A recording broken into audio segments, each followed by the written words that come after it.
Hi guys, this is CS Rupali Manish Purohit. How are you all? Hope you all are doing great in your studies.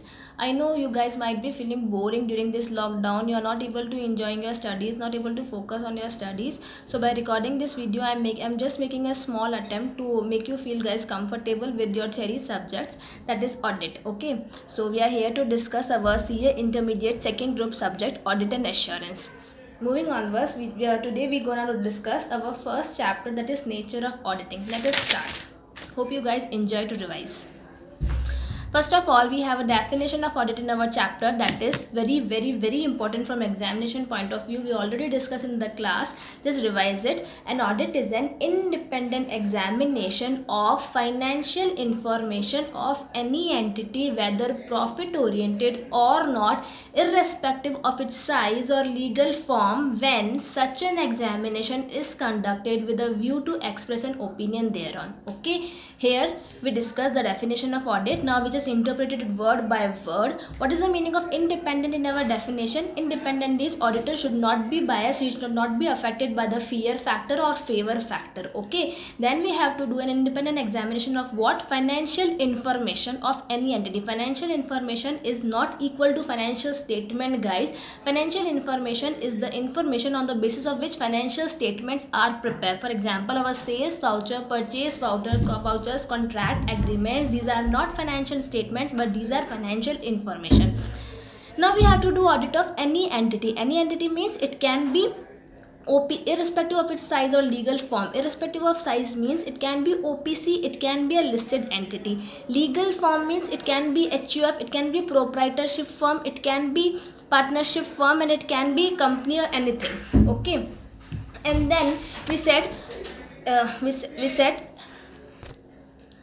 when such an examination is conducted with a view to express an opinion thereon. Which kind of examination, guys? It is an independent examination. And what opinion auditor has to give? He has to give an opinion that financial statements showing the true and fair view. Okay, just revise the definition again. An audit is an independent examination of financial information of any entity, whether profit oriented or not, irrespective of its size and legal form, when such an examination is conducted with a view to express an opinion thereon. Okay, definition learn हो गया आप लोगों को. चलिए, moving to the next point, that is objectives of audit. What are the objectives of audit, guys? Audit क्यों करते हैं हम लोग? देखिए, first auditor has to assure that he has to give a proper opinion on the financial statement. For this objective, his audit objective of doing audit is he should obtain a reasonable assurance. He should ensure that financial statements are free from that is material misstatement.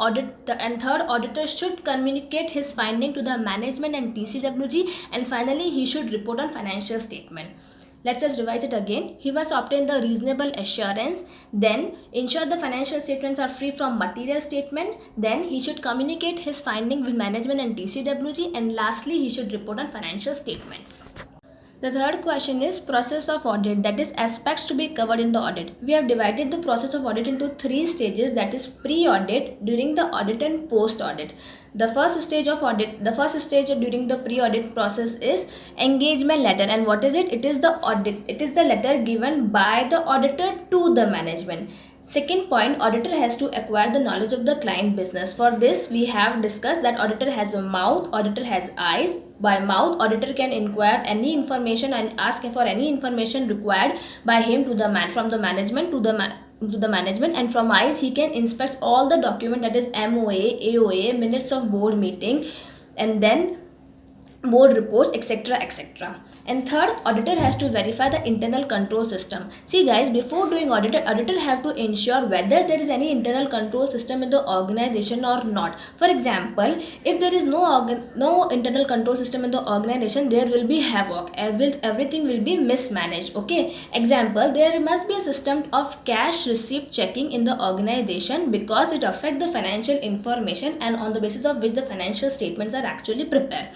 Fourth step, auditor must prepare an audit plan. That is, he must lay down a framework to conduct the audit work and to ensure control over the quality of the work.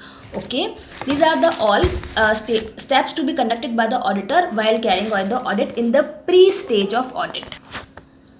Now, what auditor has to do while going through the audit, that is during the audit. First he must verify the books of account. Second, he must verify the assets and liabilities, whether they are having reliability or relatability to the accounting records or not. And third, he must do ratio analysis. Fourth, he must check the compliance with schedule third. And then he must use the work of expert. And who is experts, guys? Expert is a person who is having knowledge in any field other than the field of auditing and accounting.